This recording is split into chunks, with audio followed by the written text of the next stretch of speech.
চাঁপাইনবাবগঞ্জে পদ্মা ও এর আশেপাশের নদীগুলোর পানি কমায় বন্যা পরিস্থিতির কিছুটা উন্নতি হয়েছে। তবে এসব এলাকায় দেখা দিয়েছে গোখাদ্য সহ নানান সংকট। এ নিয়ে বিস্তারিত জানাতে যোগ দিচ্ছেন আমাদের সহকর্মী তারেক রহমান। তারেক, পানিবন্দীদের সহায়তায় কোনো উদ্যোগ দেখছেন কিনা, বিস্তারিত কি তথ্য আছে জানাবেন।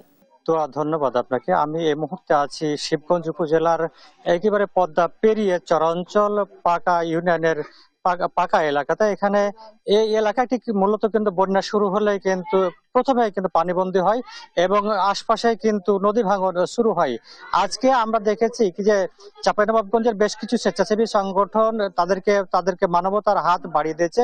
এসব যে পানিবন্দী মানুষগুলো ছিলেন তাদের কল্যাণে তারা কিন্তু চিকিৎসা এবং ঔষধ সামগ্রী তারা বিতরণ করছেন এবং তারা বিশেষজ্ঞ চিকিৎসকের মাধ্যমে শিশু থেকে বৃদ্ধ পর্যন্ত সবাইকে তারা চিকিৎসা দেওয়ার চেষ্টা করছেন এবং বিনামূল্যে কিন্তু একেবারে ওষুধ দিচ্ছেন। আমরা একটু সংযুক্ত করতে চাই এই চাঁপাইনবাবগঞ্জ জেলা স্বেচ্ছাসেবী প্ল্যাটফর্মের একজন উদ্যোক্তাকে, যে আপনি বলবেন যে আজকে আপনাদের প্রোগ্রাম কি আছে, কাদেরকে আপনারা সেবা দিচ্ছেন, কি কি সেবা দিচ্ছেন।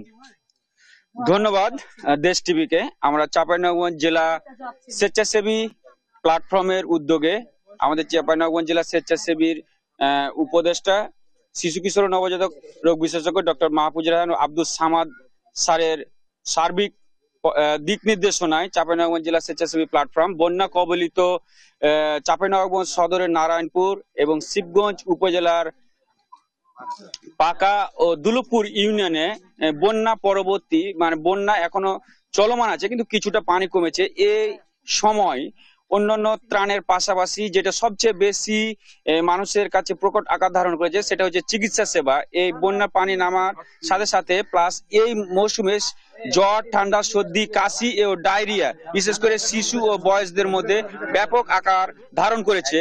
এটি থেকে কিছুটা পরিত্রাণের জন্য আমাদের 7 সদস্য বিশিষ্ট চিকিৎসা টিম সহ চাঁপাইনবাবগঞ্জ জেলা স্বেচ্ছাসেবী প্ল্যাটফর্মের 35 জন দায়িত্বশীল আজকে বন্যা কবলিত এই অঞ্চলে স্বাস্থ্য সেবা নিশ্চিত করার জন্য এসেছে এবং পাশাপাশি স্বাস্থ্য সেবা দেওয়ার পাশাপাশি আমরা বিভিন্ন তার প্রয়োজনীয় রোগ নির্ণয়ের পাশাপাশি যে সকল ওষুধ দেওয়া হয় এগুলো সম্পূর্ণ বিনামূল্যে ওষুধ দেওয়া হচ্ছে।